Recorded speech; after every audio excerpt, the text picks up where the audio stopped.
Halo, selamat malam, selamat datang di Lokakarya Lingkungan Babak Satu. Terima kasih kepada seluruh peserta yang sudah menyempatkan diri untuk daftar dan hadir pada acara hari ini yang merupakan salah satu program kerja dari Aktivis Hijau. Sebelumnya udah pada tahu belum siapa itu Aktivis Hijau?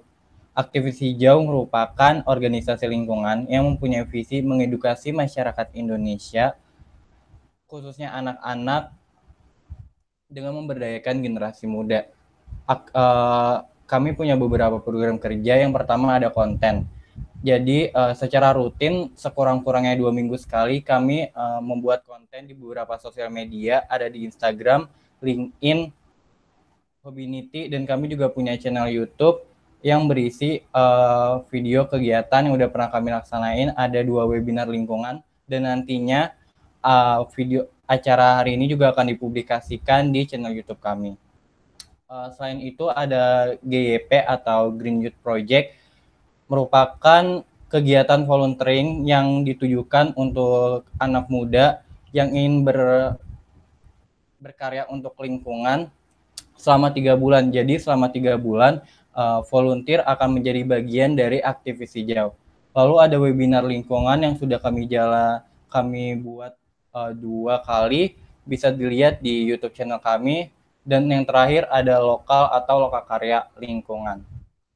Lokal babak satu ini mengangkat topik minyak jelantah jangan jadi sampah, yuk buat jadi sabun, bekerja sama dengan Kertabumi Recycling Center sebagai pengisi acara, Komunitas Bumi sebagai media partner, dan campaign.com sebagai sponsor. Nah, sebelum kita beranjak ke acara utama, ada beberapa pesan nih dari sponsor campaign.com.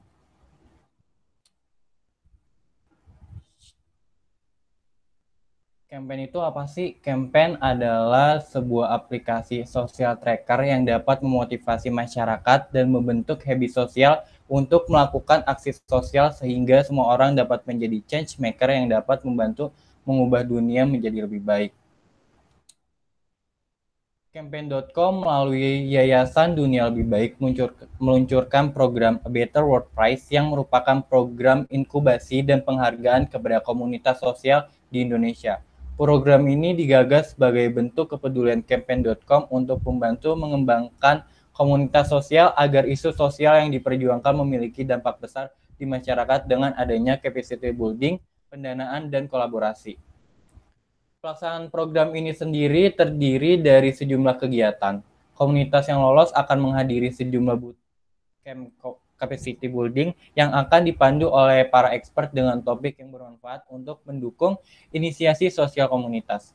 Komunitas juga berkesempatan untuk melakukan klinik dengan tim campaign.com serta di akhir program akan ada awarding night untuk komunitas dan pengumuman pemenang dengan kriteria kreativitas program dan dampak dari kegiatan sosial mereka. Semua kegiatan ini akan dilakukan secara online agar dapat menjangkau komunitas sosial di seluruh Indonesia.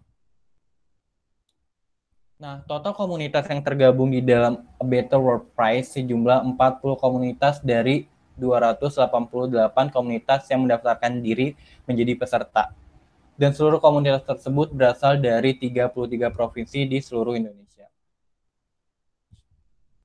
Di dalam acara ini terdapat 40 komunitas sosial yang sudah membuat program kampanye di dalam sebuah aplikasi Campaign for Change. Dari 40 komunitas sosial tersebut dibagi menjadi 4 kategori isu, mulai dari kesetaraan, kesehatan, lingkungan, dan pendidikan. Untuk jadwal activation event A Better World Festival yang akan dibuat oleh setiap komunitas akan diselenggarakan pada tanggal 22 Agustus sampai 4 September. Isu kesetaraan dan isu kesehatan tanggal 5 September sampai 18 September, lingkungan 19 September sampai 2 Oktober, dan pendidikan 3 Oktober sampai 16 Oktober. Nah, teman-teman bisa banget nih ikut seluruh program kampanye yang udah komunitas buat melalui aplikasi Campaign for Change. Jika teman-teman kalau teman-teman udah ngikuti satu program kampanye komunitas, maka teman-teman udah memberikan donasi sebesar 10.000 yang akan diberikan kepada komunitas yang berpartisipasi di Better World Festival. Kalau teman-teman ikut semua programnya, yaitu 40 program kampanye, teman-teman secara otomatis memberikan donasi sebesar Rp400.000 tanpa mengeluarkan atau mengirimkan uang. Caranya gampang banget, teman-teman bisa langsung download aplikasi Campaign for Change yang berwarna hati biru di masing-masing handphonenya. Sudah tersedia di Play Store maupun App Store. Bagi yang belum tahu, aplikasi Campaign for Change adalah aplikasi social tracker untuk membantu kamu mengubah kebiasaan baik dalam membuat perubahan sosial. Jika teman-teman bisa mengikuti dan mengambil aksi sosial sebanyak-banyak yang dibuat oleh komunitas di dalam aplikasi Campaign for Change. Nah, untuk download aplikasi Campaign for Change, caranya gampang banget, teman-teman tinggal cari aplikasi Campaign for Change di Play Store atau App Store yang logonya berwarna hati biru. Lalu kalau udah download, teman-teman bisa langsung buka icon menu strip 3 di pojok kiri atas pada halaman utama di aplikasi ini. Kalau teman-teman belum punya akun campaign, teman-teman bisa langsung sign up menggunakan akun Google untuk mempermudah langkah dalam proses pembuatan akun.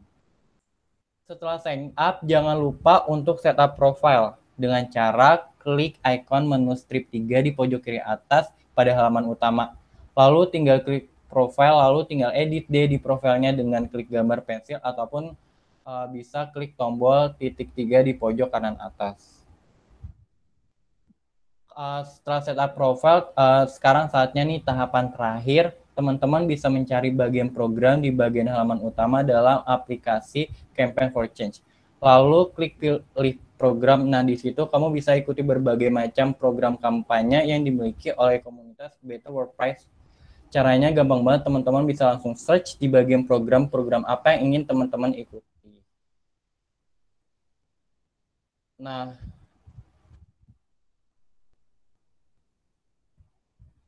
untuk aktivis hijau sendiri punya nama programnya adalah 4 Langkah Peduli Lingkungan dari Rumah.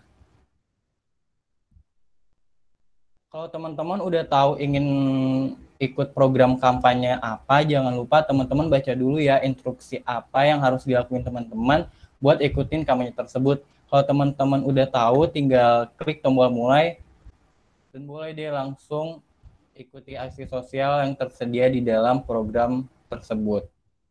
Untuk informasi lebih lanjut, teman-teman bisa langsung buka website campaign.com/betterworldprize atau bisa langsung search di dalam aplikasi Campaign for Change. Terima kasih. Nah, pada workshop malam ini, pengisi acara kami ada dari Kertabumi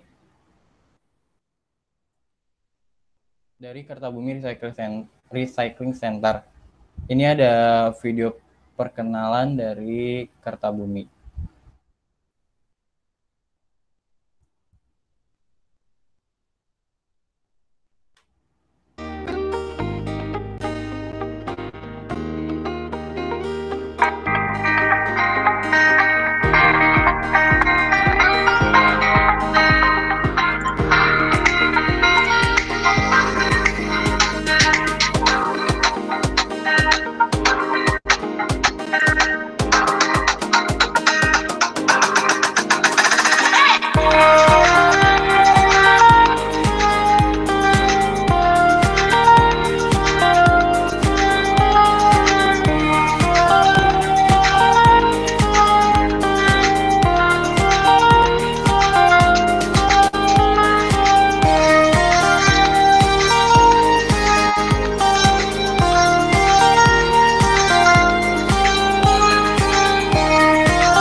Kertabumi, kita adalah sebuah social enterprise yang fokus untuk mengolah sampah dengan pendekatan ekonomi kreatif.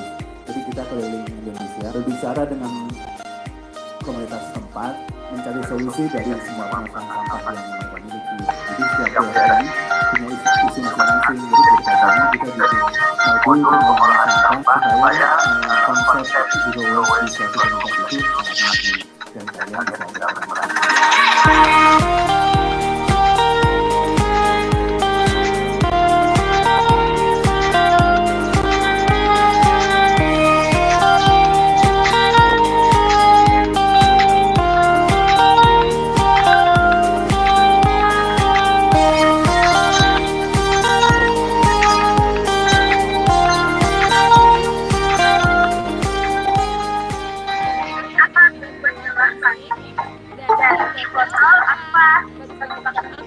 gelang dari botol plastik keren, sungguh keren. Saya diajari dari workshop kertas botol.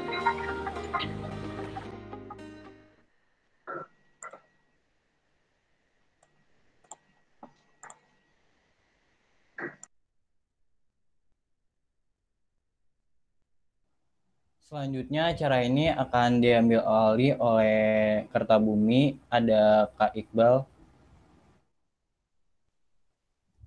Boleh Kak Iqbal dimulai.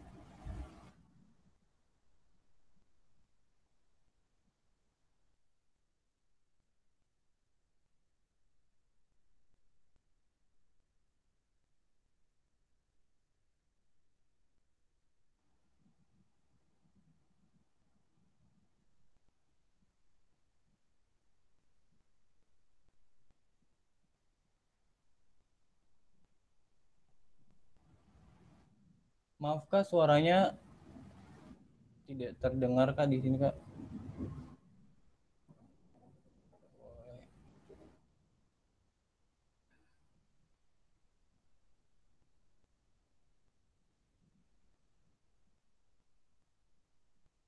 Belum Kak, belum.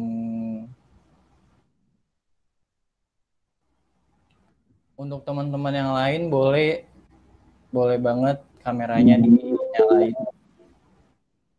Tes. Nah, Halo. udah Kak. Udah jelas ya? Selamat malam semuanya, terima kasih Kertabumi udah diundang untuk mengisi acara kalian. Sebelumnya saya mau perkenalkan dahulu, saya Iqbal Alexander, dan nanti ada rekan saya Santi Novianti. Jadi kami berdua mendirikan Kertabumi di tahun 2017 dengan tujuan supaya Kertabumi menjadi open platform buat teman-teman yang butuh referensi tentang pengolahan sampah. Jadi kalau teman-teman lihat di IG Kertabumi, kita memberikan video tutorial pengolahan semua jenis sampah rumah tangga, dari sampah organik, sampah plastik, sampah styrofoam, botol kaca dan semuanya. Jadi dengan tujuan supaya masyarakat bisa berubah perspektifnya tentang sampah sebagai barang yang tidak berguna menjadi barang yang bahan baku baru untuk membuat produk yang baru lagi.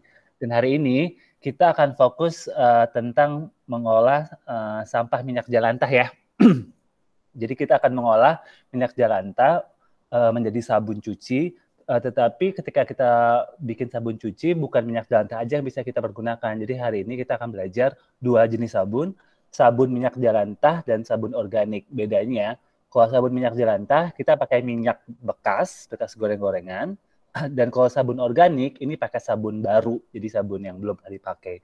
Dua-duanya sama metodenya, makanya sengaja kita kasih dua produk supaya teman-teman yang mau pakai sabun minyak jelantah bisa dipakai buat cuci piring atau cuci perkakas, dan kalau mau bikin sabun buat mandi, ganti minyaknya pakai minyak baru jadi sabun organik. Nah, jadi kita hari ini akan bikin kita akan membuat sabun itu buat teman-teman di rumah yang udah punya peralatannya, bisa dikeluarin langsung biar kita praktik bersama-sama. Sebelumnya saya mau perkenalkan dulu Kak Santi. Kak Santi. Tes. Sebentar.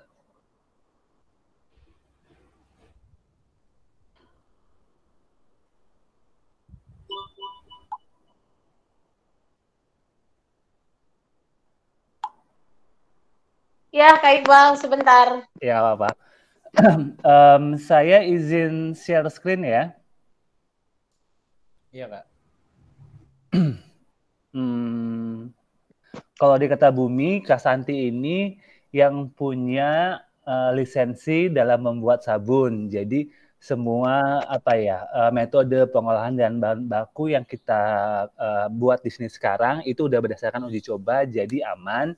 Jadi teman-teman tidak perlu takut, dan silakan nanti tanya sedetail-detailnya mengenai semua proses dalam pengolahan sabunnya. Saya izin share.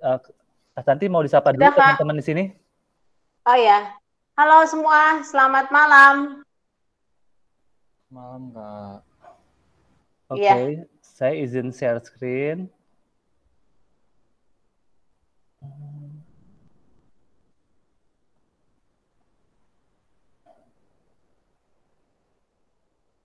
Oke, semua udah bisa lihat belum?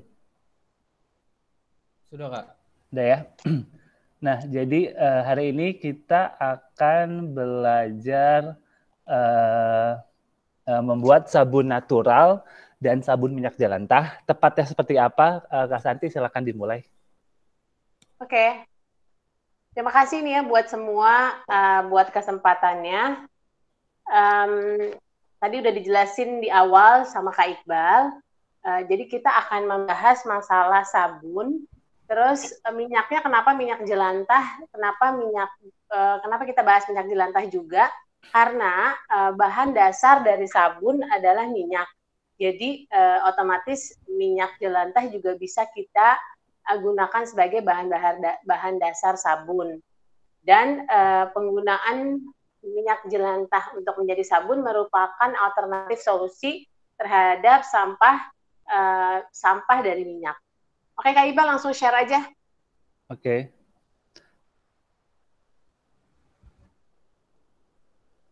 Kak Santi, udah di-share ini. Oke. Bisa lihat? Oke, bisa. Langsung Oke aja ya. Oke. Ya.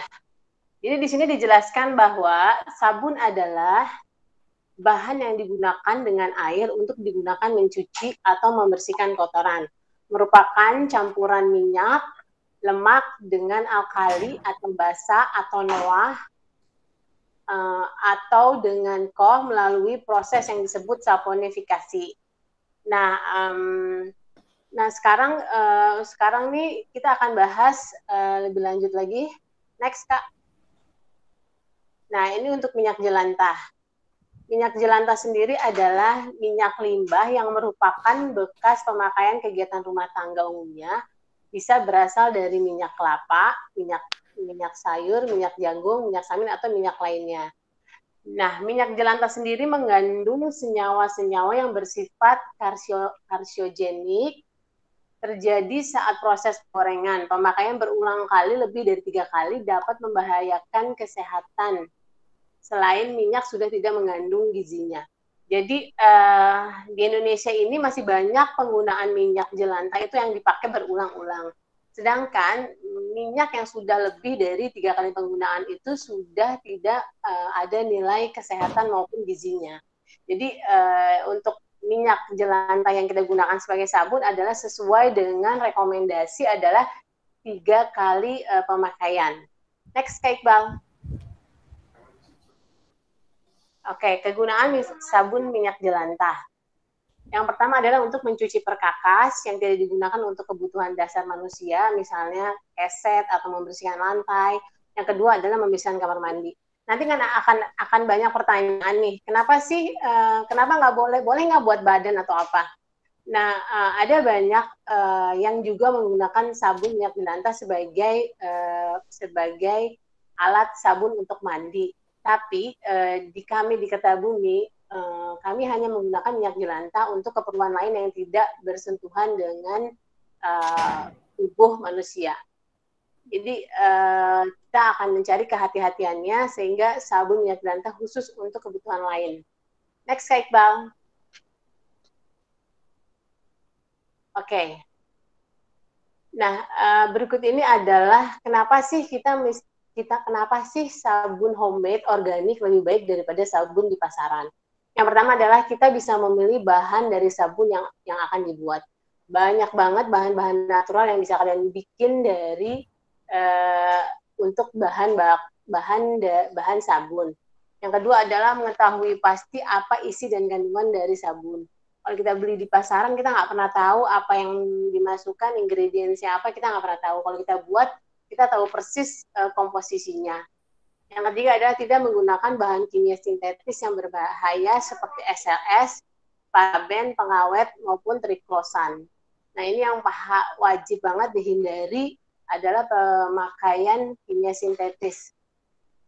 Yang keempat adalah kandungan produk sampingan atau gliserin tetap terjaga. Jadi pada saat pembuatan sabun, hasil akhirnya juga adalah produk sampingannya adalah gliserin. Gliserin sendiri adalah fungsinya untuk melembabkan kulit. Sedangkan di sabun-sabun komersial, biasanya gliserin itu dipisahkan untuk menjadi komoditi lain, misalnya alat-alat kosmetik lain, sehingga kelembapannya itu sudah pasti tidak ada di sabun-sabun komersial. Dan yang kelima adalah mengurangi penggunaan plastik atau kemasan sabun lainnya sehingga tidak menjadi sampah. Seperti kita ketahui bahwa kemasan-kemasan dari sabun komersial yang di luar adalah menggunakan kemasan plastik. Sehingga dengan kita membuat sendiri, otomatis kita bisa mengurangi sampahnya. Dan yang keenam adalah waste dari proses pembuatan sabun tidak menghasilkan limbah. Jadi ini benar-benar skala rumah tangga, jadi kalian tidak akan mengeluarkan limbah atau apapun yang berbahaya baik bagi diri sendiri maupun bagi lingkungan. Next, Kak Iqbal. Dan nomor 7, satu lagi. Air dari sisa membilas sabun lebih ramah lingkungan. Yes. Jadi air yang kita pakai otomatis lebih aman di lingkungan karena kita tahu sendiri bahwa air yang kita pakai pasti akan mengalir ke saluran dan sampai akhirnya ke laut. Jadi penggunaan sabun komersial itu sangat mencemari lingkungan. Sedangkan kalau kita bikin sabun sendiri, otomatis itu bisa kita hindari. Oke, nah untuk sabun sendiri adalah sabun tidak pernah bisa dipisahkan dari oil, minyak, dan soda api. Nah, percampuran dari oil, soda api, itu akan menghasilkan sabun dan produk tambahan gliserin. Nah, prosesnya ini disebut proses saponifikasi. Next, Kak Iqbal. Oke, dalam pembuatan sabun, itu ada 3 metode. Yang pertama adalah metode cold process, yang kedua adalah metode hot process, dan yang ketiga adalah metode melt and pour. Next, Kak Iqbal. Oke, untuk cold process sendiri, itu pencampuran minyak, lye atau soda api, sehingga menghasilkan sebuah sabun. Proses saponifikasinya berlangsung antara 24 sampai 48 jam, dengan curing time-nya 4 sampai 6 minggu. Dan yang keempat adalah tidak ada proses pemanasan dalam pembuatannya. Untuk yang hot process, ini sama juga persampuran lye, soda api, dan air dengan proses pemanasan. Proses saponifikasinya dipercepat sehingga hanya 1,5 sampai 2 jam. Curing time-nya dipercepat juga 1 sampai 2 minggu. Dan yang terakhir adalah metode MP. Ini menggunakan soap base yang sudah dibuat terlebih dahulu menggunakan lye atau soda api. Yang kedua adalah prosesnya dapat dilelehkan berkali-kali sehingga dapat dibentuk sesuai dengan keinginan. Jadi metode MNP ini adalah kepanjangan dari metode-metode yang 2 sebelumnya. Dan dari ketiga metode ini kita akan belajar cold process. Kenapa kita gunakan metode cold process? Karena metode ini metode yang paling ramah energi dan paling mudah dan bisa dikerjakan dengan alat-alat yang sangat sederhana. Oke, next, Kak Iqbal. Nah, salah satu yang unik dari pembuatan sabun sendiri adalah pewangi dan pewarna alam. Jadi kita bisa memilih wangi-wangi favorit maupun pewarna-pewarna alam yang sesuai dengan kalian harapkan. Next, Iqbal. Ada 4 jenis pewarna alam. Yang pertama adalah pewarna makanan. Yang kedua adalah pewarna pigmen, yang ketiga adalah pewarna mika, dan pewarna alami. Ketiga-tiganya ini merupakan pewarna yang bisa kalian gunakan dalam pembuatan sabun. Satu sama lain mempunyai kekurangan dan kelebihan masing-masing. Dan khusus di Kertabumi kami menggunakan pewarna alami. Kekurangannya mungkin tidak secerah seperti pewarna pigmen atau pewarna mika, tapi bahan-bahan pewarna alaminya yang kita masukkan dalam sabun itu otomatis bisa kita rasakan juga dan bisa kita rasakan manfaatnya juga. Sedangkan kalau pewarna pigmen maupun pewarna meka itu masih mengandung proses kimia sintetis ya, merupakan pewarna yang dibuat di lingkungan lab. Jadi kami di Kertabumi lebih memilih pewarna alami. Next, Kak Iqbal. Oke, hal-hal yang perlu diperhatikan dalam pembuatan sabun adalah safety first. Selalu gunakan alat pelindung, sarung tangan, masker, kacamata, baju lengan panjang, ataupun celana panjang karena menghindari percikan dari adonan sabun yang nanti kita akan buat. Terus jangan pernah menggunakan bahan aluminium karena soda api ini akan bereaksi terhadap aluminium. Gunakan bahan-bahan yang tahan panas, plastik tahan panas, kaca, ataupun yang paling kita rekomendasikan adalah stainless. Dan yang ketiga yang perlu diperhatikan adalah lye, noah, soda api adalah bahan berbahaya, sehingga selalu jauhkan dari jangkauan anak-anak, hewan peliharaan, dan selalu mencampur air dengan lye lakukan di ruangan terbuka, karena pada saat kalian mencampurkan nanti akan ada uap yang berbahaya untuk dihirup. Jadi selalu sebisa mungkin menggabungkan komponen ini berada di ruangan terbuka, dan selalu menuangkan soda api ke dalam air, bukan sebaliknya. Next, Kak Iqbal. Nah, untuk peralatan-peralatannya sendiri yang bisa digunakan adalah wadah untuk mencampur adonan sabun, hand blender. Kalau kalian nggak punya hand blender, kalian bisa pakai pengocok telur, spatula silikon, pokoknya spatula yang tahan panas ya, terus timbangan digital, wadah untuk cetakan sabun, kertas minyak, atau sekarang kita pakai kain linen. Jadi lebih zero waste karena nggak perlu ditempel-tempel lagi. Yang ketujuh adalah plastic wrap, ini juga bisa diganti dengan kain atau lap yang bersih, dan yang ke-8 adalah sendok ukur. Next, Kak Iqbal.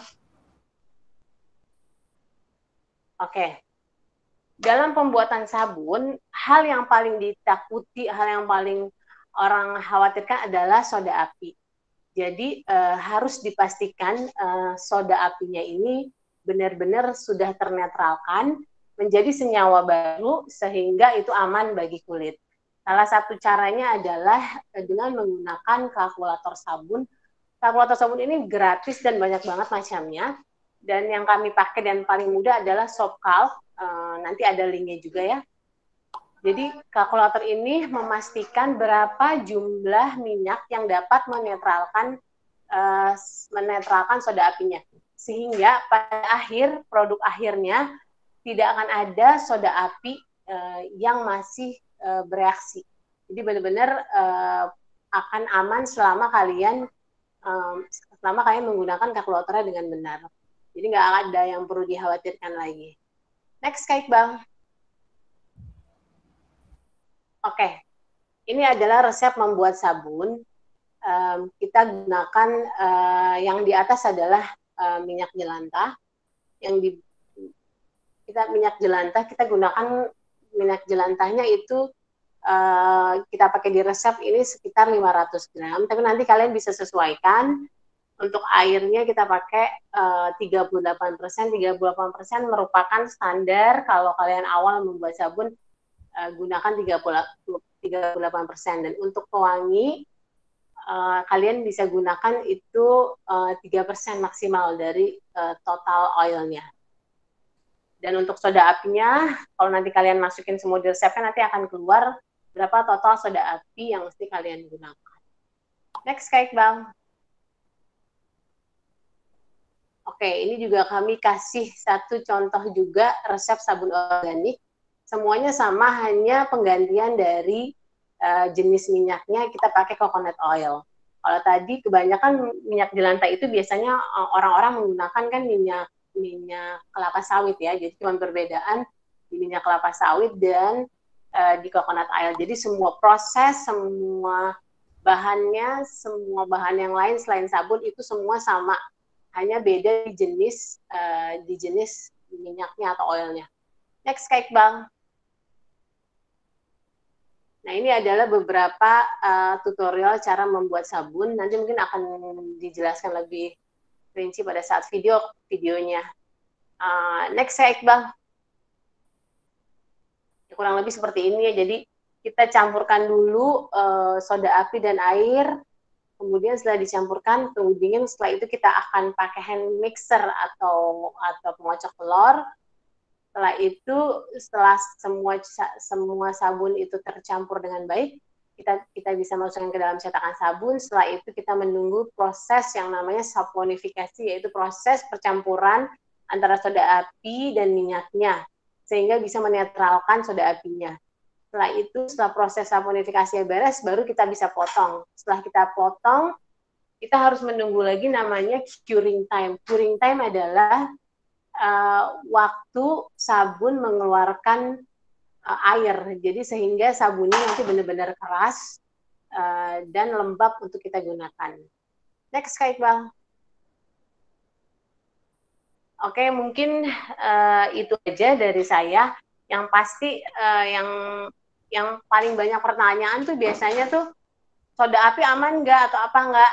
Soda api gimana ya gitu. Yang pasti kalian mesti tahu soda api itu hanya sebuah garam dapur biasa yang diproses dengan proses listrik, jadi mengeluarkan. Nah, yang mesti kalian ingat bahwa setelah proses saponifikasi beres sudah tidak ada soda api yang aktif, jadi ini sangatlah aman. Mungkin itu aja, Kak Iqbal, sementara. Kak Santi, ada contohnya yang udah jadi? Oh ya, untuk yang sabun minyak jelantah tuh mungkin seperti ini. Tergantung minyaknya kayak apa. Kalau pakai minyak 3 kali penyaringan sih masih oke, jadi warnanya pasti akan sedikit kekuning-kuningan. Kalian nggak masalah, Kak, minyak jelantah itu bisa kalian saring atau bisa kalian misalnya berbau juga, kalian bisa, ada banyak cara untuk bisa menghilangkan baunya. Contohnya mungkin memanaskan dengan memasukkan serai atau memasukkan pandan gitu. Jadi relatif aman. Dan untuk contoh sabun organik atau sabun alami itu banyak banget ya di Kertabumi. Mungkin contohnya ini merupakan sabun lavender. Ini dari lavender. Lalu ini ada sabun coklat. Ini juga favorit nih buat anak-anak, yang jadi sabun dengan bahan alami dari coklat bubuk dengan essential oil vanilla. Jadi banyak banget sih, Kak Iqbal, contoh sabunnya. Kalau kalian mau tahu, kalian bisa lihat di IG-nya Kertabumi ya. Kita sudah mengeluarkan 8 jenis sabun yang bisa kalian lihat dengan berbagai variasi dari bahan-bahan alami. Ini itu, Kak Iqbal. Oke, terima kasih Kak Santi. Buat teman-teman yang tadi udah mendengarkan, kalau ada pertanyaan, silakan bertanya. Saya kembalikan ke Mas Aji ya. Oke Kak, buat teman-teman yang mau nanya nih terkait materi yang baru aja dijelasin, boleh banget nanya. Boleh langsung open mic atau tulis pertanyaannya di komentar.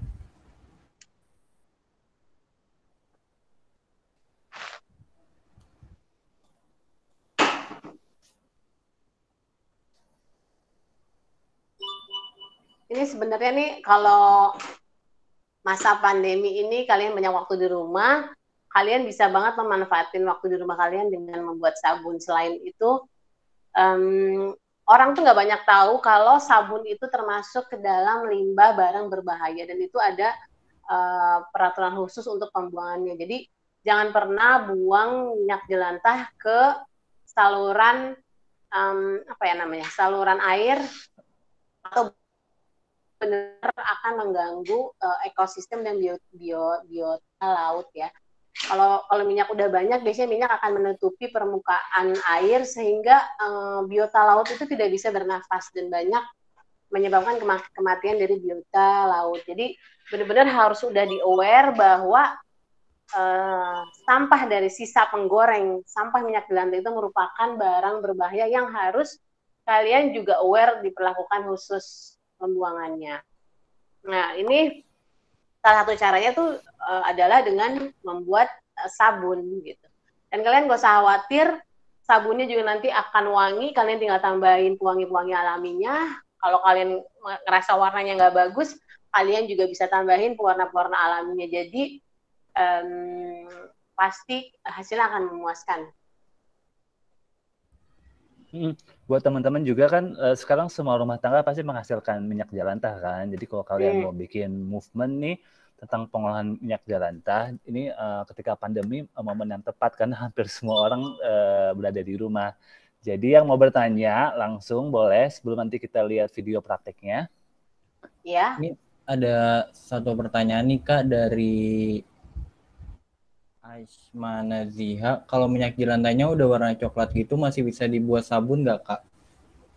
Sebenarnya gini, kalau minyak jelantah 3 kali pemakaian sesuai dengan rekomendasi dari Menteri Kesehatan harusnya sih nggak terlalu coklat-coklat banget. Tapi ya mungkin kan kita nggak tahu ya goreng apa, coklat gitu ya kan ya. Nggak masalah juga kalau coklat. Nanti kalau misalnya coklat kalian mau tambahin aja nanti kopi, bisa jadi sabun kopi, warnanya lebih coklat. Jadi sebenarnya semua jenis sabun walaupun pemakaian lebih dari 3 kali masih bisa kita gunakan sebagai sabun, hanya mungkin nanti kualitasnya entah dari warnanya atau aromanya pasti akan berbeda dari yang 3 kali pemakaian. Iya, betul. Tapi kata Kak Santi, kalau menurut saya, kalau kalian mau coba bikin sabun dari minyak jelantah, pakai ampas kopi deh. Karena itu ampas kopi cukup kuat kan warnanya dan wanginya. Jadi nanti sabun kalian bau kopi dan ada seperti butiran-butiran kopinya jadi kayak scrub. Jadi lebih enak dan... Atau pakai coklat bubuk kalian suka bikin coklat, pakai coklat bubuk bisa, atau pakai kayu manis juga wanginya enak banget, itu juga bisa ngasih tekstur warnanya, jadi bisa menyamakan warna kecoklatan dari minyak jelantah kamu gitu. Pokoknya sekarang tuh udah harus aware banget bahwa minyak jelantah itu mungkin kita mikirnya cuman buang sedikit, tapi kalau setiap rumah membuang berapa liter sampah yang kita buang, dan semua yang ada di darat itu pasti akan mengalir ke laut. Ya otomatis kalau kalian peduli terhadap lingkungan ini, peduli terhadap sampah segala macam, tolong untuk lebih memikirkan pembuangan minyak jelantahnya. Gitu, Mas Aji. Mas Aji mau tertarik nggak kira-kira nih? Tertarik sih kan, nanti mungkin. Coba ya Kak, minyak jelantah itu, mungkin kita sekarang lagi bahas minyak jelantah jadi sabun, tapi minyak jelantah selain jadi sabun bisa juga jadi lilin loh ya Mas Aji. Kalian coba kepoin Instagramnya Kata Bumi, kita punya banyak banget solusi tentang sampah dan khusus untuk minyak jelantah itu, selain bisa kalian jadiin sabun, kalian juga bisa jadiin lilin. Jadi kalau mati lampu atau apa gampang tuh, nggak usah beli-beli lilin lagi. Terus yang saya rasain ya setelah saya buat sabun adalah kita lebih hemat banget, karena dari satu minyak misalnya sampai minyak itu sekitar 1 liter atau 1000 gram minyak, itu kita bisa dapat sekitar 15-16 potong sabun dengan ukuran sekitar 100-80 gram. Jadi itu berhemat banyak banget. Gitu Mas Haji. Oke. Ini ada pertanyaan lagi Kak dari Mita Saraswati. Kalau cuma pakai wig, kira-kira berapa lama ya Kak di mixnya? Oke, kalau pakai hand blender itu nggak nyampe 5 menit, udah pasti semua adonannya tercampur. Nah, kalau pakai pengocok telur atau si wish itu, paling itu butuh waktu sekitar 20 sampai setengah jam kalian bisa kocok. Tapi nggak usah khawatir, kalau kalian nggak punya hand blender, kalian kocok sampai kalian kocok, udah keaduk nih, kalian tinggalin aja dulu sampai 10 sampai 15 menit, kalian kocok lagi. Jadi kalian nggak terlalu capek terus kocok terus sampai setengah jam. Kalian kocok aja berapa menit, setelah tercampur kalian tinggalin aja dulu tuh 10 sampai 15 menit, nanti otomatis caranya akan lebih mengental. Karena yang kita cari adalah adonan dari sabunnya itu harus benar-benar tercampur dan sedikit mengental. Gitu, Mas Haji. Oke, Kak. Terjawab ya, Kak Mita. Terus saya juga mau nanya nih, Kak. Kalau tadi kan sabun dari minyak jelantah nggak bisa buat tubuh. Kalau yang sabun organik tadi yang dari coklat itu bisa nggak, Kak? Bisa dong. Kalau sabun minyak jelantah itu kan bahannya memang dari sisa penggorengan. Kalau sabun natural yang kita pakai itu dari sabun dari minyak baru, dari minyak coconut oil, dari minyak olive oil, dari minyak banyak ya, dari minyak rice bran, dari minyak sunflower, dari minyak segala macam. Karena seperti tadi saya jelaskan bahwa bahan dasar dari sabun itu adalah minyak. Jadi semua minyak kalian bisa gunakan. Nah, untuk sabun buat badan ya pakai minyak baru lah ya, pakai minyak kalau kalian kulitnya kering kalian bisa pakai minyak olive oil. Kalau kulit kalian misalnya berminyak kalian bisa gunakan lebih banyak minyak kelapa. Gitu. Ada lagi? Oke.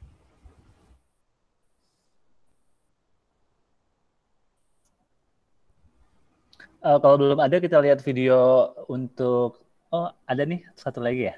Ada nih, Kak, dari Alam Riang. Kak, saya mau tanya, saya punya soda api tapi karena udah agak lama saya bungkus plastik jadinya cair, apa masih bisa dipakai? Jangan deh, jangan dipakai. Oke. Soalnya udah cair, jadi gini, biasanya kalau udah cair, biasanya itu bakteri suka tumbuh. Terus saya nggak tahu nanti takutnya ada bahan-bahan lain atau apa terkontaminasi apa. Jadi lebih baik jangan sih. Karena kan tetap soda apinya itu mesti dihitung berdasarkan beratnya. Kalau udah cair saya juga bingung nanti hitungnya gimana. Jadi lebih baik jangan dipakai buat sabun ya. Dibuang aja, mungkin dibuangnya nanti bisa dilapisi kertas atau kain, terus kalian beri tanda kalau itu soda api, jadi petugas kebersihan itu tahu kalau itu soda api. Itu Saji. Oke, Kak, terima kasih. Boleh Kak Iqbal dilihat videonya? Oke, sekarang kita lihat video prakteknya. Buat teman-teman yang mau praktek mungkin habis lihat dulu setelah lihat videonya. Izin share lagi. Kak Santi, kalau nanti suara yang nggak ada bisa dikasih narasi ya. Siap.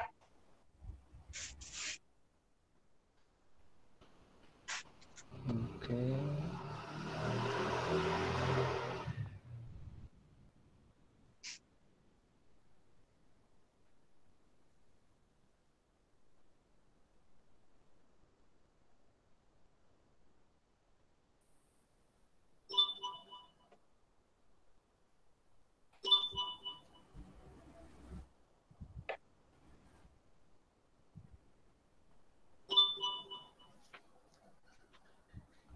Ini ada suaranya Kak Iqbal ya? Kak. Jadi mungkin aku jelasin aja ya. Nah itu pengocok telur ya, kalau kalian nggak punya hand blender, ya nggak usah juga sih punya hand blender. Kalau misalnya kalian mau coba-coba dulu, pakai aja pengocok telur tadi. Tapi kita pakai, kalau kalian mau berinvestasi atau kalau kalian mau pakai supaya lebih cepat, ya kalian bisa gunakan hand blender. Nah itu yang saya pegang tuh di sebelah kanan adalah campuran dari air maupun soda api.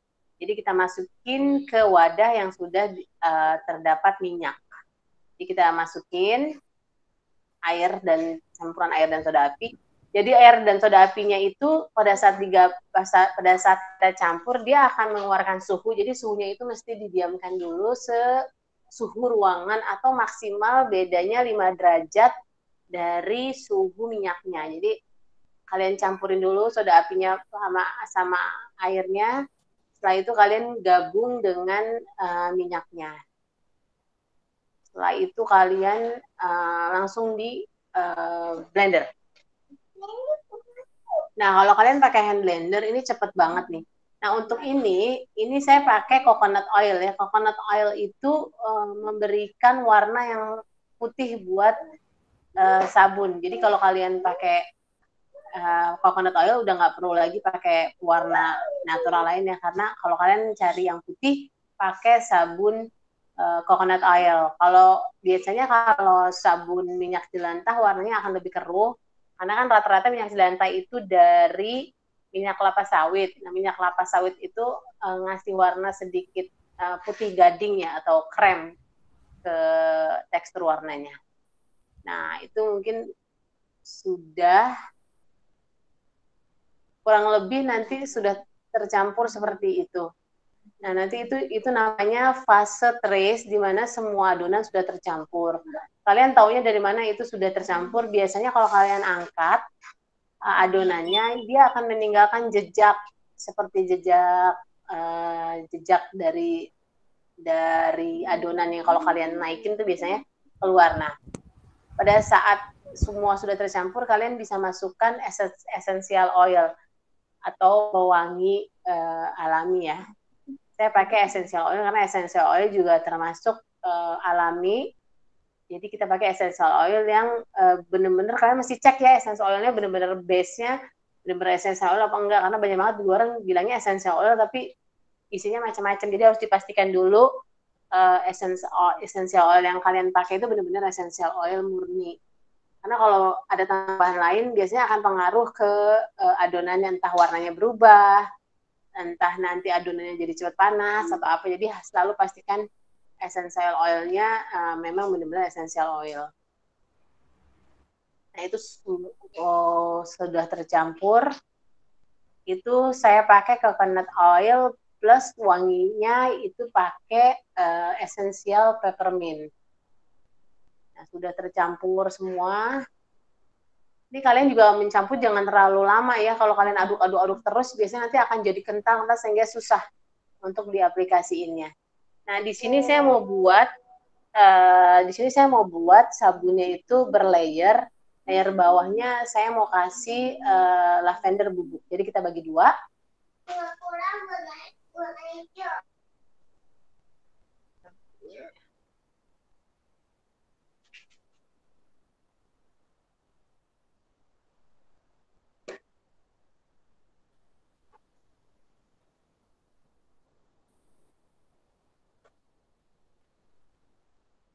Oke, itu untuk layering yang lavender, kita kasih lavendernya, itu lavender bubuk. Lavender termasuk zat tambahan atau aditif.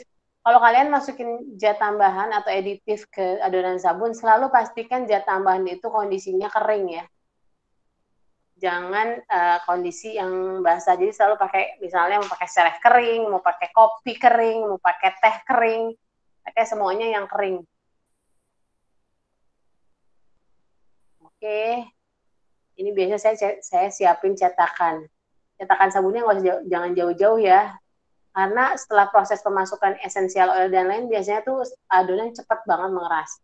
Ini buat layer bagian bawahnya ini yang saya kasih lavender kering, saya taruh di layer paling bawah.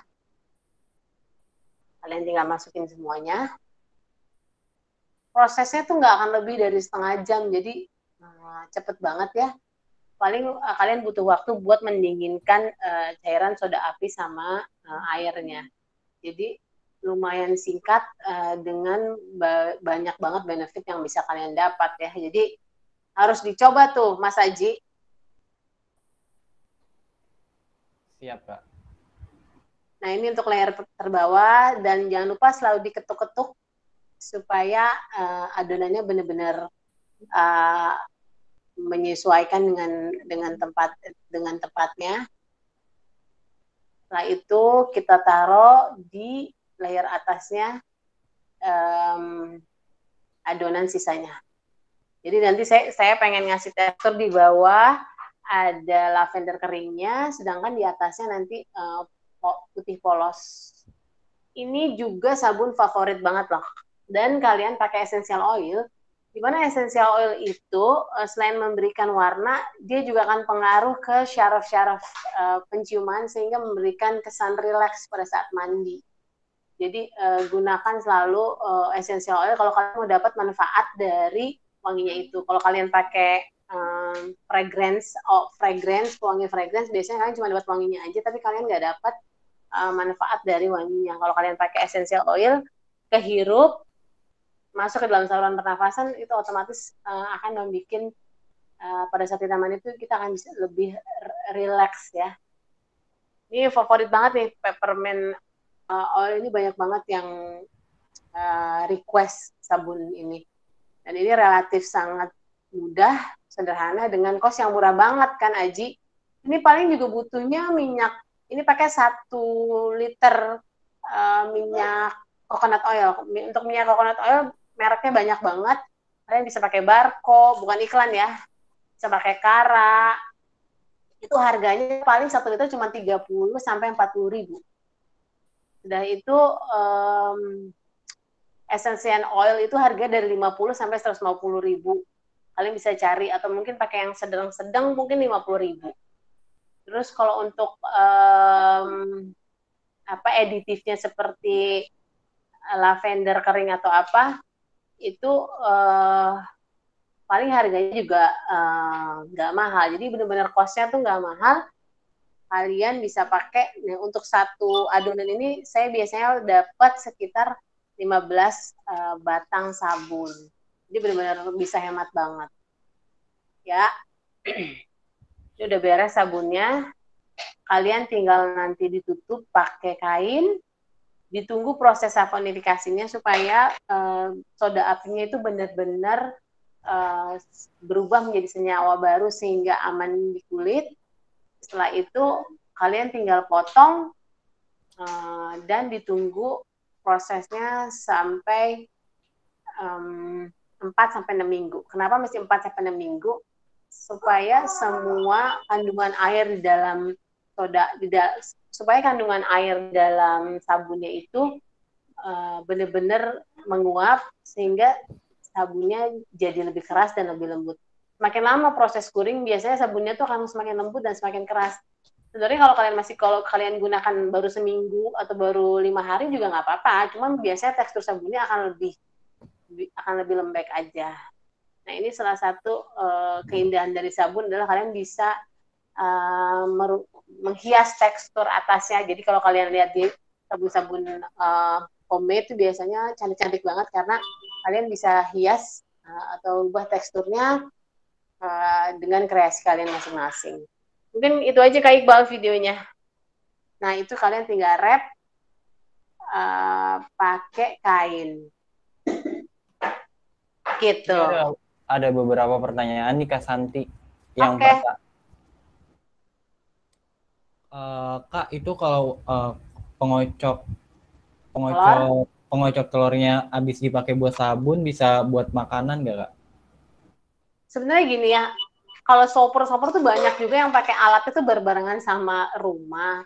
Tapi aku lanjut sama buat alat buat rumah.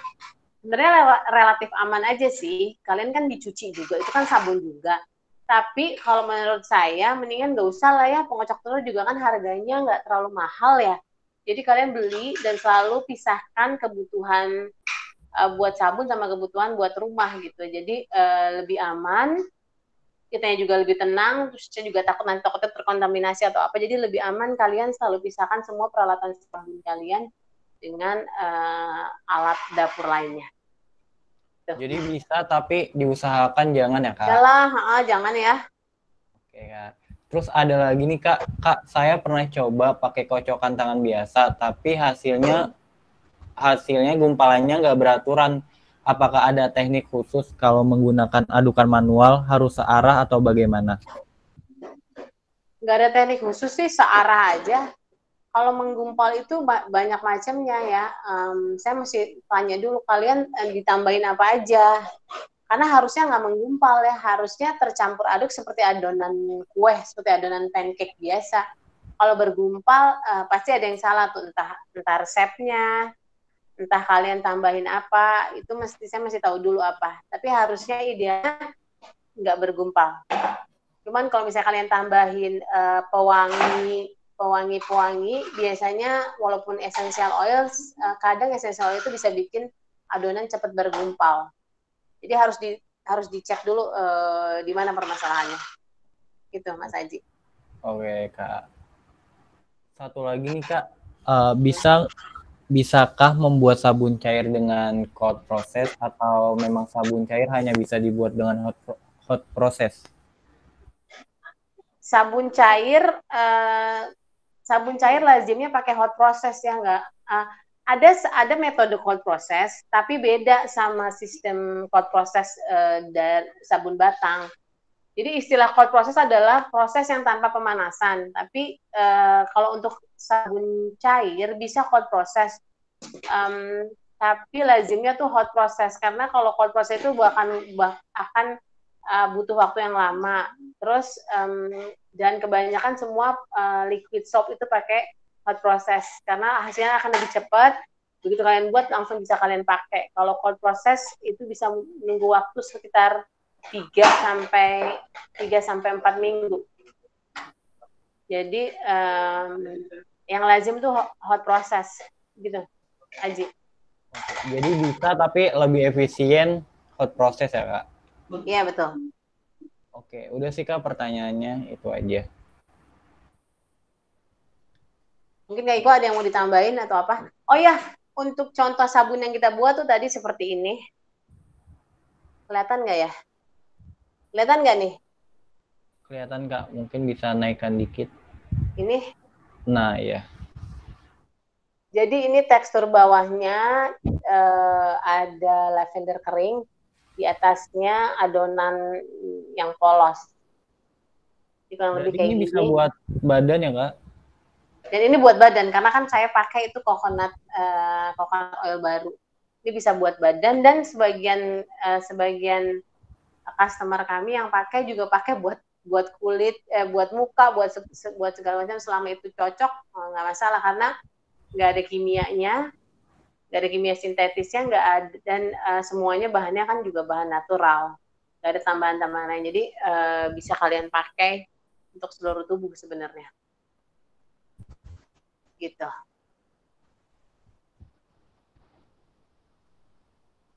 Ada lagi? Kak Iqbal mau menambahkan mungkin? Nggak ada sih, kayak tadi udah cukup detail kan nanti semua peserta akan mendapatkan baik PDF paparan maupun video. Jadi kalau yang sekarang masih mencoba mencerna, bisa nanti lagi dicek langsung setelah ini. Dan kalaupun kalian masih ada pertanyaan, bisa di DM langsung di Ketabumi di Instagram. Iya. Di sini ada yang udah pernah bikin sabun sebelumnya?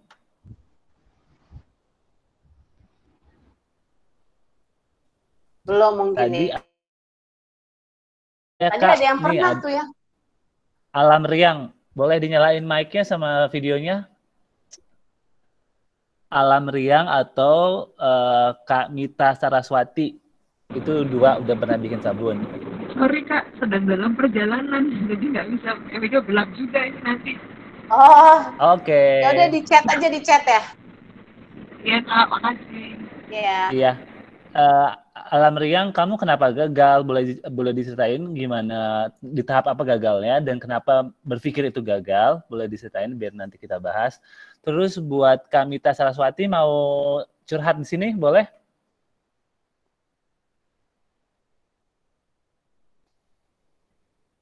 Kak Mita.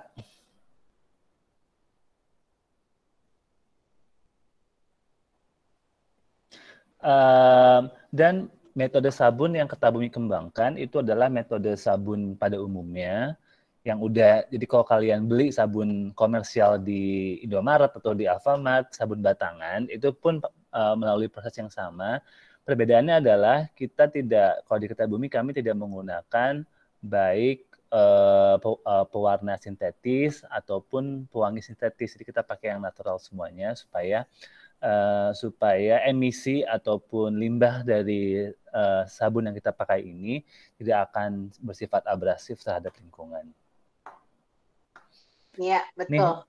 Dari Alam Riang katanya, iya tadi Kak menggumpal karena mungkin saya tambahin jus sereh. Baru tahu kalau campurannya harus kering. Ya mungkin dari jus serehnya. Ya mungkin kalian bisa pakai serehnya yang kering. Serehnya kalian ekstrak misalnya. Serehnya kalian potong-potong. Habis kalian potong-potong kalian jemur atau kalian oven. Setelah kalian jemur atau kalian oven kalian blender. Setelah kalian blender kalian panasin lagi tuh. Setelah benar-benar kering banget, baru kalian bisa masukin ke dalam adonan sabunnya. Gitu. Sebenarnya bisa juga sih pakai yang cair, tapi untuk beberapa kasus biasanya yang cair itu bermasalah sama adonan. Jadi kalau kalian baru, selalu gunakan yang bahan-bahannya tuh yang kering aja, gitu. Karena kalau yang cair tuh udah beda lagi, beda tekniknya lagi, gitu.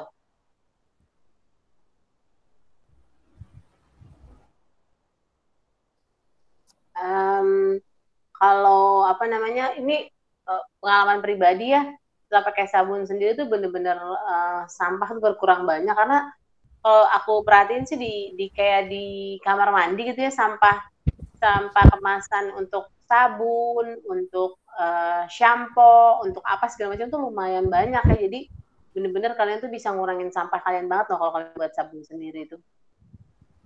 Gitu. Betul. Dan buat teman-teman mungkin yang masih belum punya waktu atau masih takut dalam membuat sabun, minyak jelantah yang kalian punya bisa kalian donasikan ke bank sampah terdekat atau ke Kertabumi.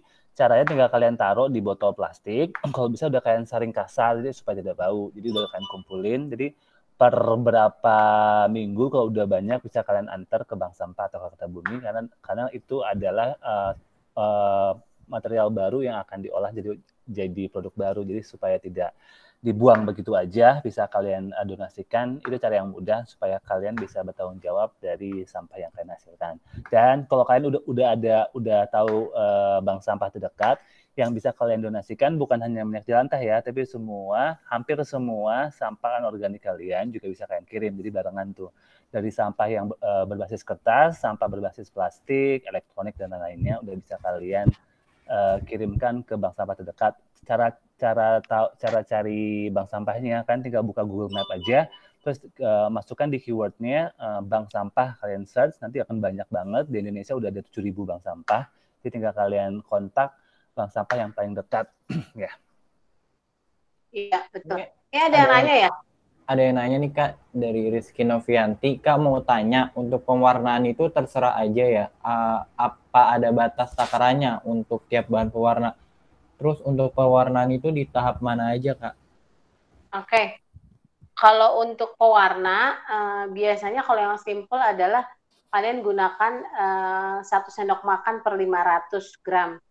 Pokoknya maksimal tuh 1-3% dari total oilnya. Jadi kalian pakai itu, dan kapan kalian masukin. Nah, pewarna itu macam-macam ya. Pewarna itu ada yang water base, ada yang oil base. Nah, biasanya sih bisa dimasukin langsung pada saat adonan sudah tercampur baik. Tapi kalau ada pewarna-pewarna yang pada saat kalian campurin pada saat adonan udah jadi itu biasanya bergumpal kecil-kecil gitu. Jadi kalau kalian mau, kalau dapat yang kayak gitu, kalian mesti campurin di minyaknya. Nanti minyaknya itu kalian sisihkan sedikit, 2 kali dari jumlah pewarna alaminya, kalian aduk di tempat terpisah. Nanti pada saat adonannya sudah jadi, kalian bisa masukkan lagi ke dalam adonannya. Gitu aja. Oke Kak. Udah sih pertanyaannya. Iya. Untuk video tadi bisa dilihat di YouTube Kak? Yang baru aja di... Iya, nanti kami kasih linknya. Jadi kalian bisa akses kapanpun kalian butuh ya. Oke. Iya. Seru loh bikin sabun sendiri. Kalau misalnya kayak saya tuh suka banget sama wangi yang seger-seger gitu. Kalian tinggal beli esensial yang seger-seger. Terus kalau misalnya kayak di rumah tuh suka banget coklat, tinggal bikin aroma coklat. Terus di rumah tuh suka banget yang wanginya tuh yang lembut-lembut, kalian tinggal cari yang lembut-lembut gitu. Terus Ya pokoknya banyak banget yang manfaatnya kalau kalian bisa bikin sabun sendiri. Jadi harus dicoba deh yang pasti.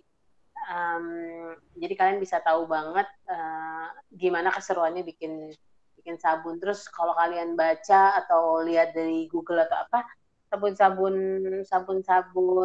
homemade itu bener-bener bisa kalian kreasiin macam-macam, cantik-cantik, warnanya, apanya segala macam. Jadi bisa banget ngisi waktu luang kalian di rumah gitu. Kalau untuk sabun homemade dari Kertabumi ini cuma sabun batang atau bisa sabun cair, Kak? Karena saya sendiri lebih ke sabun cair, ya? Kak. Iya. Oke.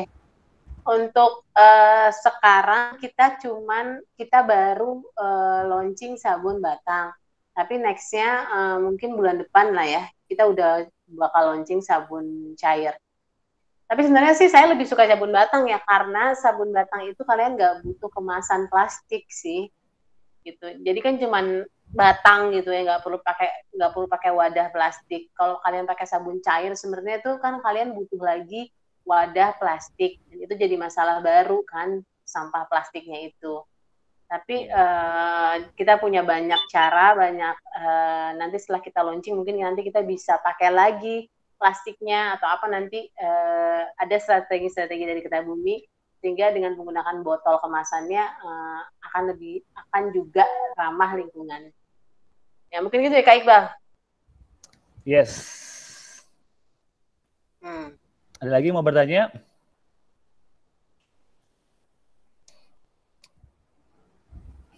Nah, kalau ngomongin soal daur ulang sampah rumah tangga, kan minyak jelantah cuma salah satu jenis sampah yang dihasilkan ya. Jadi masih banyak lagi sampah lainnya.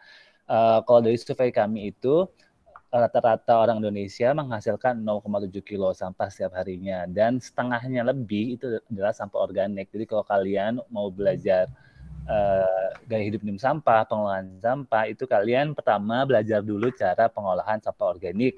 Kak Santi udah bikin video urban kompos atau kompos di rumah, bisa kalian cek langsung di YouTube kami. Jadi gimana supaya kalian tidak menyumbang sampah organik ke tempat buangan akhir.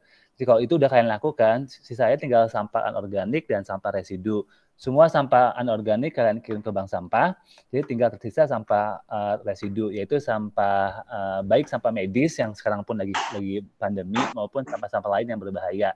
Itu semua kalian jadiin satu, lalu itu yang kalian berikan ke dinas kebersihan untuk diangkut ke tempat pembuangan akhir. Jadi kalau bisa kalian udah mulai belajar supaya mandiri sampah, jadi bisa menginspirasi orang lain. Dan pengolahan sampah lainnya itu kami udah banyak videonya. Kalian bisa cek langsung di Kertabumi untuk tahu detail cara pembuatannya. Cuman harus dimulai dari sekarang. Harus kalian mulai dari sekarang. Kalaupun kalian mau mulai dari pengolahan minyak jelantah, silakan, boleh. Tapi mulai dari sekarang. Dan mulai pelan-pelan, nggak usah buru-buru, nggak usah tiba-tiba kalian mau mengolah semua sampah di rumah kalian. Jadi pelan-pelan. Dan mulai dengan diri kalian sendiri dulu. Oke. Itu saja mungkin dari Kertabumi. Kalau tidak ada pertanyaan lain lagi, ada yang mau bertanya lagi? Ada yang mau sharing? Atau sharing?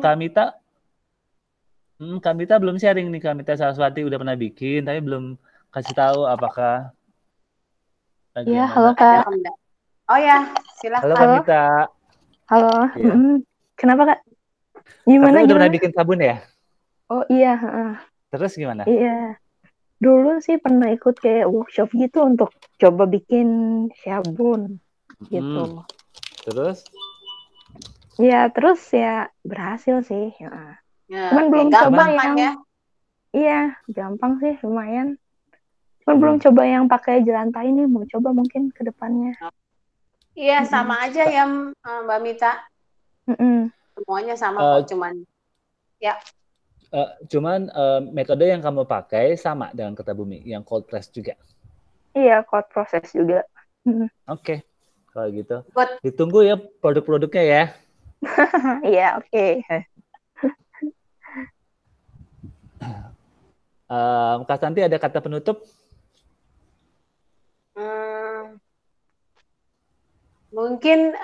seperti udah dijelasin dari awal sampai akhir bahwa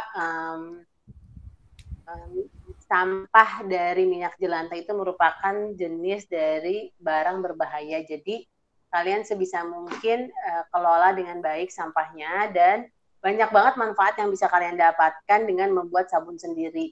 Mulai dari ingredients-nya, mulai dari kemasan plastik yang bisa kita hindari, mulai dari hemat, mulai dari banyak banget pokoknya manfaat yang bisa kalian dapatkan, dan mudah banget, hemat energinya juga. Terus alat yang digunakan juga mudah, waktunya pengerjaannya juga gampang. Jadi sebenarnya ayo semuanya kita coba hal positif di saat pandemi ini. Jadi ditunggu banget kreasi-kreasinya kalian, dan tetap semangat saat kondisi seperti ini. Ini itu Kak Iqbal. Bisa juga dijadiin peluang bisnis ya Kak? Berarti. Bisa banget. Bisa banget. Iya benar. Iya, buat kalian yang mau coba bisnis sabun minyak jelantah atau sabun organik, bisa ikut workshop kami karena kan kalian butuh ilmu lebih dalam lagi, jadi bisa DM kami untuk pelatihannya. Dan kalau dari saya, kan kalian nih datang ke Zoom meeting ini karena mau mengubah lingkungan kan, karena suatu alasan kalian merasa kalian mau berbuat sesuatu untuk lingkungan. Jadi berbuatlah gitu. Kalaupun workshop ini atau Zoom kali ini cuma jadi referensi kalian, tidak masalah. Tapi banyak hal yang bisa kalian lakukan untuk merubah lingkungan. Kalian bisa jadi influencer di Instagram. Kalian bisa bikin bisnis hijau. Kalian bisa jadi pengajar lingkungan hidup. Jadi banyak banget yang kalian lakukan. Cuman ingat, apapun yang kalian lakukan, mulai sekarang. Jadi jangan nunggu nanti aja setelah pandemi, atau nanti aja setelah lulus kuliah. Jadi jangan tunggu-tunggu. Jadi mulai sekarang, dan mulai dari hal-hal yang terkecil, dari Instagram dulu atau dari rumah dulu. Kalian mengolah sampah di rumah dulu. Jadi mulai dari hal yang terkecil dan mulai dari diri kalian dulu. Jadi sebelum kalian coba untuk kampanye ke keluarga atau ke teman-teman, jadi kalian adopsi dulu apapun itu yang mau kalian lakukan, dan baru kalian coba tularkan ke orang lain, ya. Justru lagi pandemi gini malah jadi semakin enak ya Kak. Iya, jadi momen kan, kalian punya waktu nih, jadi waktu banyak. Jadi itu saja dari Kertabumi. Kalau kalian ada pertanyaan lanjutan, silakan kontak kami di Instagram. Semua materi hari ini nanti akan saya bagikan di grup ya, di grup WhatsApp ya. Oke Kak. Kita boleh foto dulu nih sebelum pisah. Yuk. Boleh Kak. Semuanya boleh yuk dinyalain. Nyalain yang bisa. Yang pakai sarung juga nggak apa-apa. Iya, nggak apa-apa.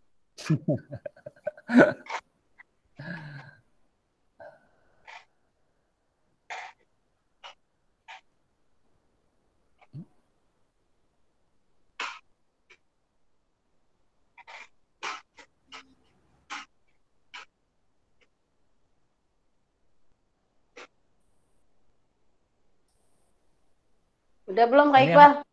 Nggak tahu yang foto ya, Mas Aji, kamu yang foto dong. Iya Kak, ada yang kasih aba-aba dong. Sebentar Kak. Iya sih. Dihitung dong Kak. Iya, berhitung. Sebentar Kak.